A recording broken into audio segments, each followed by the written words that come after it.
Welcome back to another video session. और इस video में हम लोग रोटेशनल मोशन का प्योर रोटेशन पे, जैसे कि प्रीवियस लेक्चर्स में भी आप देख चुके हो, इसमें भी हम प्योर रोटेशन पर कुछ इम्पोर्टेंट कॉन्सेप्ट डिस्कस करने वाले हैं, रादर उससे रिलेटेड कुछ क्वेश्चन सॉल्व करने वाले हैं। तो चलो डिस्कशन को स्टार्ट करते हैं। तो जो पहला क्वेश्चन जो डिस्कशन है वो ये है कि अगर हम लोग एक यूनिफॉर्म सर्कुलर रिंग को स्टार्ट करेंगे on a rough horizontal surface from the state of rest से अगर स्टार्ट करेंगे, that the instant of pure rolling है ना, eight the instant of pure rolling, उसको स्टार्टिंग इंस्टेंट से प्योर रोलिंग आने में कितना समय लगेगा, हमको ये पता करना है कि स्टार्टिंग इंस्टेंट से प्योर रोलिंग में आने के लिए उसको कितना समय लगेगा, provided the ring begins only with the linear velocity that is given at its centre of मास। तो मान लो ये एक रफ हॉरिजॉन्टल सरफेस लिया, इसमें मैंने एक रिंग है ना, ये एक सर्कुलर रिंग को ड्रॉ किया। मान लो ये है सर्कुलर रिंग, ये हो गया सेंटर, इसमें एक इनिशियल वेलोसिटी v प्रोवाइड किया गया। ठीक है, इनिशियल वेलोसिटी v प्रोवाइड किया गया। ये एक रफ सरफेस है, कोफिशिएंट ऑफ फ्रिक्शन म्यू। तो एज पर कॉन्सेप्ट हम लोगों को क्या पता है, कॉन्सेप्ट के अकॉर्डिंग हम लोगों को ये पता है कि जैसे ही ये आगे बढ़ने लगेगा, friction force will act backward, जिसका न्यूमेरिकल वैल्यू होगा म्यू एन। यस और नो, म्यू एन का फ्रिक्शनल फोर्स लगेगा। As a result of this friction हम लोगों को दो काम देखने को मिलेगा। एक तो है कि म्यू एन का फ्रिक्शन फोर्स इस रिंग में एक रिटार्डेशन लाएगा। इनको ये जो इनका नॉर्मल कॉन्टैक्ट फोर्स होगा that will be equal to mg। तो हम लोग यहाँ इनको म्यू mg लिख सकते हैं, that is equal to ma। यहाँ से हम a के बारे में पता कर सकते हैं, दैट इज म्यू g। तो म्यू g का कांस्टेंट रिटार्डेशन मिलेगा, ये हो गया वो कांस्टेंट रिटार्डेशन। इसके अलावा जो होगा second work by the friction, that is torque due to friction. दूसरा कौन सा कॉन्सेप्ट होगा, टॉर्क ड्यू टू फ्रिक्शन। तो फ्रिक्शन फोर्स की वजह से टॉर्क लगेगा अबाउट द सेंटर ओ। ये मान लो सेंटर ओ है, तो हम लोग क्या करेंगे, हम लोग सेंटर के अबाउट टॉर्क लेंगे जो एंगुलर एक्सेलरेशन अल्फा बनाएगा इन द क्लॉकवाइज ऑर्डर। तो friction force mu mg that into perpendicular distance, ये जो r है रेडियस, ठीक है, friction force into r that is equal to I into alpha.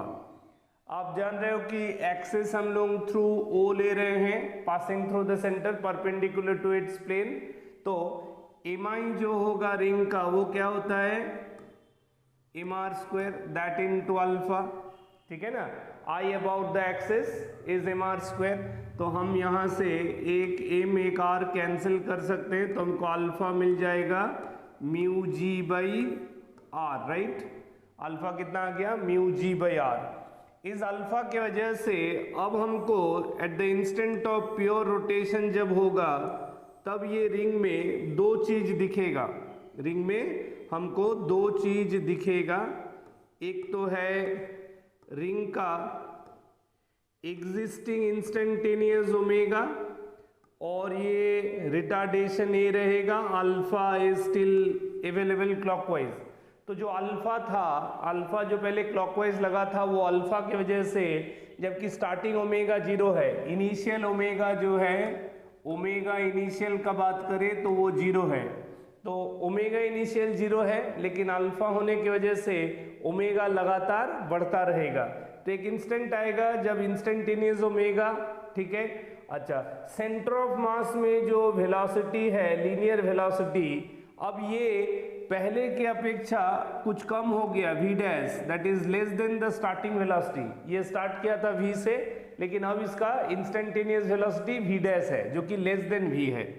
तो हम अगर लिखना चाहें कि v डैश एग्जैक्टली क्या है तो लिखेंगे v minus 80, starting velocity v था, forward in direction, constant retardation के अगेंस्ट में जा रहा है, तो हम इसको लिख सकते हैं v minus mu g T. ध्यान से देखो, ये है a का वैल्यू म्यू जी, हमने a का वैल्यू डाल दिया। अच्छा, प्योर रोटेशन जब हो रहा है तो मैकेनिज्म क्या हुआ, देखो eight the instant of pure rotation ये सेंटर ऑफ मास का वेलोसिटी अगर v डैश है तो कांटेक्ट पॉइंट का भी लीनियर वेलोसिटी v डैश है। इसके अलावा ड्यू टू ओमेगा इस पॉइंट पे एक टेंजेंशियल वेलोसिटी है ओमेगा आर। ओमेगा आर का एक टेंजेंशियल वेलोसिटी है जो कि बैकवर्ड जा रहा है। ये इस पॉइंट को अगर मान लो P मान ले तो at P v dash is equal to omega into r. v dash क्या है, ओमेगा आर के बराबर है, तो यानी हम लिख सकते हैं v डैश यानी v minus mu g t, ठीक है, बराबर omega, final omega that is instantaneous omega जो रिकॉर्ड ओमेगा है, तो उसको लिख सकते हैं initial omega 0 plus alpha t that into r, है कि नहीं। Initial angular speed was 0 plus constant angular acceleration into t, alpha का वैल्यू भी हमको यहाँ मिला हुआ है, सब्स्टिट्यूट करते हैं तो देखो क्या होगा, v minus mu g t that is equal to alpha यानी mu g by r into t into r, तो यहाँ से r कैंसिल हो जाएगा, तो देख लो कितना आ गया, ये हो गया v बराबर 2 म्यू जी टी। तो हमको टाइम पता करना था कि कितना समय बाद ये प्योर रोटेशन आ रहा है, तो ये is the required time t is equal to v by 2 mu ji.